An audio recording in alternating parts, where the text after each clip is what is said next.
E aí eu olhei na janela. E aí você via a Terra. E aí eu olhei na janela. E aí você via a Terra. E aí eu olhei na janela. E aí você via a Terra.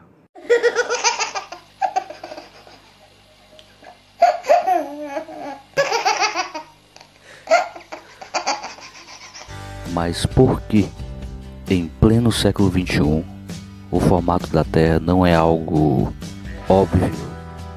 Ou seja, quando uma pessoa é perguntada hoje em dia sobre qual é o real formato da Terra, sabe, não deveria haver dúvida. A pessoa deveria automaticamente já dizer, olha, o formato da Terra é um globo e pronto. Mas em pleno século XXI, ninguém tem certeza sobre o real formato da Terra, cara. É muito interessante isso. Por que essa dúvida surgiu? Porque o número de analfabetismo aumentou? Não. Se a tecnologia está aumentando, quer dizer que a capacidade do homem adquirir conhecimento também está aumentando. O acesso à informação é muito maior, pessoal, do que há 20 anos atrás, há 30 anos atrás. Se essa dúvida ela existe atualmente, ela tem um porquê e ela tem razão de existir. A gente não pode depreciar isso, a gente não pode, sabe, levar isso na chacota, levar isso como, sabe, uma coisa qualquer. Isso é um fenômeno, pessoal. E tem explicação para isso. Por exemplo, eu quando estudava no colégio, quando era pequeno, fazendo o primeiro grau, todo o ensino fundamental, eu lembro que eu era ensinado sobre gravidade e eu não entendia. Não fazia sentido para mim, mas os meus colegas, eles corroboravam com o que o professor dizia. E o que é que eu fazia? Eu simplesmente, mesmo não entendendo, não fazendo sentido para mim, eu concordava, para não me sentir o estranho da turma, pessoal. Mas isso foi há 30 anos atrás, então não havia muito acesso à tecnologia, à informação, diferente de hoje em dia. Eu descobri sobre a teoria da Terra plana navegando na internet, discutindo em grupo de WhatsApp. Eu lembro que eu estava pesquisando alguns vídeos sobre conspiração no YouTube e me deparei com um vídeo do Martins, quando ele fala sobre o navio, né, que some no horizonte, mas com uma câmera com bom zoom você consegue ver a imagem do navio. Nesse vídeo ele leva uma câmera para a praia e ele faz o teste, né? Ali ele está fazendo o teste para ver se o navio realmente ele some na curvatura ou o desaparecimento do navio se dá na questão da perspectiva, né, de quem está observando, ou seja, o navio ele apenas se distancia.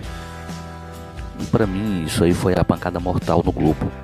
Depois dali eu comecei a pesquisar mais, outros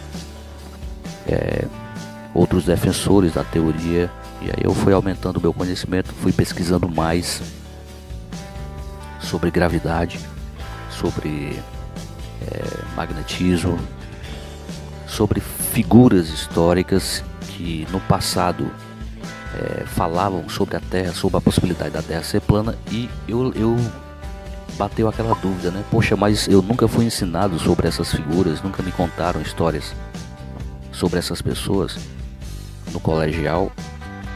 Por quê? Como por exemplo, ninguém nunca me falou enquanto eu estudava sobre Augusto Picardi. É uma personalidade histórica, pessoal. Esse pesquisador fez história. Mas por que enquanto eu estudava ninguém me contou sobre a descoberta de Augusto Picardi? Sobre o feito dele? As histórias, por exemplo, de Nikola Tesla, são pormenores da história desse grande inventor que também não são contadas, né, em detalhes no colegial. Tantas outras personalidades como, por exemplo, o almirante Byrd, esse grande navegador, ele fez descobertas referente à Terra plana. Eu nunca ouvi falar no nome dessa figura aí.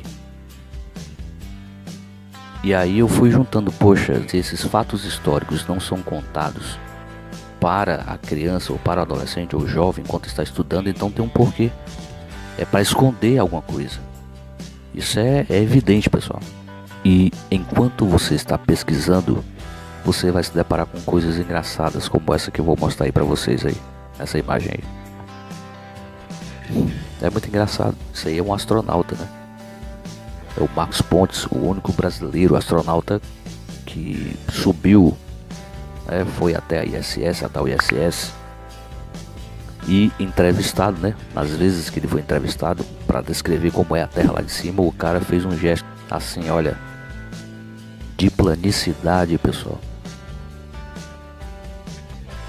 Quer dizer, deveria ser óbvio. Esse cara deveria testificar sobre o formato esférico da Terra, tanto falando quanto gesticulando, cara. Não é óbvio? Como é que você, por exemplo, se alguém te pede para que você descreva uma esfera, como é que você vai fazer assim para descrever uma esfera? Não tem lógica, cara. E a gente tá falando de uma pessoa que é formada. Esse cara é ministro de tecnologia. O cara viu uma terra plana. Ele falava que era esférica, verbalmente, mas o corpo estava simplesmente denunciando o cara.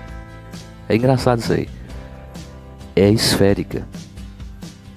Por que não é esférica? Por que não assim, pessoal? Não deveria ser lógico e óbvio o cara fazer esse gesto aqui? É por isso, por esse tipo de evidência, que não dá pra você simplesmente se calar e levar a sério o que a maioria das pessoas, por corporativismo ou por conveniência, confirmam fábulas, confirmam histórias sem sentido, fazem afirmações sem sentido. Elas devem saber a verdade, mas confirmam, né? Quando eu falo por conveniência, é porque a gente acredita que, por exemplo, um profissional da área de ciência, de matemática, uma pessoa que tem um cargo público e precisa testificar daquilo que estudou e daquilo que está defendendo, né? Precisa testificar, mesmo que não faça sentido. Mas para não se comprometer, ou comprometer a vida profissional, ou comprometer a vida social, precisa confirmar. Vocês estão entendendo? Então esse vídeo é pra gente tentar entender por que coisas que até um tempo atrás eram muito bem estabelecidas, não havia dúvidas, né? Hoje todo mundo questiona. Hoje não faz mais sentido. É como você de repente acordar e perceber que todo mundo está dizendo que fogo não queima. É mais ou menos isso, pessoal. Porque a Terra ser uma esfera era uma ideia praticamente sacramentada. Ninguém duvidava sobre isso. Ninguém tinha dúvida sobre isso. Mas se a dúvida apareceu, é porque tem motivos para isso. Existem evidências para isso. E eu acredito que quem é terraplanista, ou mesmo uma pessoa que é simpatizante, mas não tem coragem de externar, né? De falar, poxa, eu sou adepto desse movimento aí. Tem pessoas que têm vergonha, né? Guardam para si. Mas eu acredito que a maioria das pessoas que questionam a ciência, hoje, enquanto adultos, tiveram vontade de fazer essas perguntas quando eram crianças, quando eram adolescentes, pessoal, quando estavam no colegial. Imaginem aí toda uma geração dos anos, digamos, dos anos 80, anos 90, estudando ciência, a ciência que hoje está sendo questionada. Essas pessoas com certeza vieram colocar para fora agora. Essas dúvidas, elas já existem há muito tempo, já existiam há muito tempo na cabeça dessas pessoas. Vocês estão entendendo? Ou seja, a maioria dos terraplanistas, assim como eu, tivemos essas dúvidas enquanto estávamos estudando, mas não tínhamos coragem de perguntar, não tínhamos o conhecimento, bagagem para fazer isso. Com o advento da tecnologia e o acesso à informação, que é vasto hoje, não tem como uma pessoa ficar calada. Por exemplo, vendo uma imagem como essa que eu vou mostrar agora para vocês, mais uma imagem, vejam aí. Se você perguntar para um defensor do globo por que é que a gente não pode pensar numa esfera dessa forma aí, eles vão começar a gargalhar, vão começar a tirar uma onda. alegando eles que a gente não pode pensar na Terra como uma esfera que tenha lados. Vocês estão entendendo aí? Nós não podemos imaginar a Terra como eles querem que a gente imagine. Mas como é que funciona isso, cara? A ciência deles, dessas pessoas, fala que a Terra é uma esfera, que a Terra é uma bola. Mas se você tentar imaginar essa Terra realmente como ela tem que ser, uma esfera, eles dizem que não faz sentido. Como não faz sentido? Vejam aí. Se a Terra é uma bola, é uma esfera, tanto estando para quem está dentro da Terra como para quem está fora da Terra, no espaço, é evidente que se deveria ter noção, cara, de em cima e embaixo.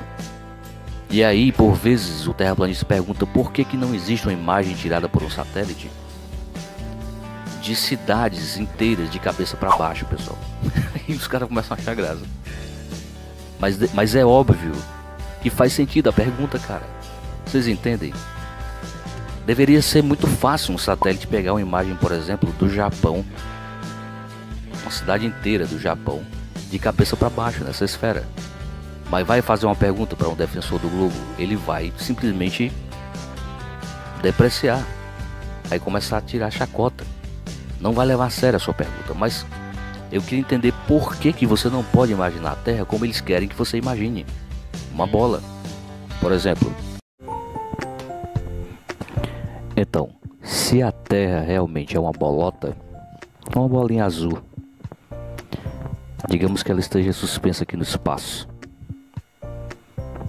e teoricamente essa parte aqui seria o Polo Norte, a parte de cima. Então por que eu não posso pensar dessa forma? O Polo Norte como sendo a parte de cima e o Polo Sul como sendo a parte de baixo. E todas as regiões que compreendem o Polo Norte, como Rússia, Canadá, Estados Unidos, Dinamarca, ficam nessa parte de cima. E aí, logicamente, a gente tem que, por obrigação, imaginar que os outros países desse mundo estão na parte de baixo, pessoal. No Polo Sul, na parte de baixo da bola. Então, tem continente, tem países que estão nessa parte de baixo. Tem lógica isso aí, pensar que essa Terra é uma esfera? Quando a gente parte para essa conclusão, não tem lógica. Então, países que se encontram no hemisfério sul, como o Brasil, Bolívia, Paraguai, Uruguai, Argentina, África do Sul, todos esses países, pessoal, estão de cabeça para baixo nessa esfera? Não tem condições, né? Eu não estou de cabeça para baixo. Você está de cabeça para baixo? Vamos pensar melhor, pessoal. Vamos raciocinar melhor, para sair desse encanto que a ciência ela faz com a mente das pessoas. A ciência mentirosa. Que existe uma diferença, né? Existe a ciência que traz benefícios para a humanidade, que é a ciência que eu defendo, né? E tem a ciência filosófica, que apenas permeia no âmbito da fantasia e que nada traz de benefício para a humanidade. Ok? Valeu!